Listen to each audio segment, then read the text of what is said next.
আসসালামু আলাইকুম। ওয়ালাইকুম আসসালাম। আপনার কি ঘটনা ঘটেছিল একটু বলবেন প্লিজ? হ্যাঁ, জি, প্রথম থেকে বলি। হ্যাঁ। আমার ঘটনা হচ্ছে যে আমার জন্ম থেকে এই সমস্যা।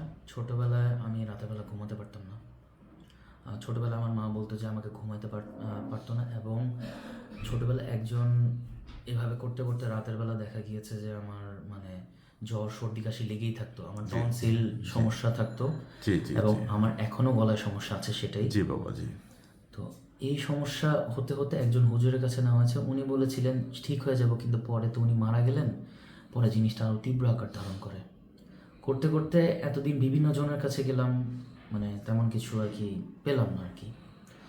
তো এখন মানে হঠাৎ করে মানে আমার সাথে শত্রুতা তীব্র আকার ধারণ করে। জি, তীব্র আকার বলতে আমাকে পড়াশোনা করতে দিবে না, আমার বাবার চাকরি বন্ধ,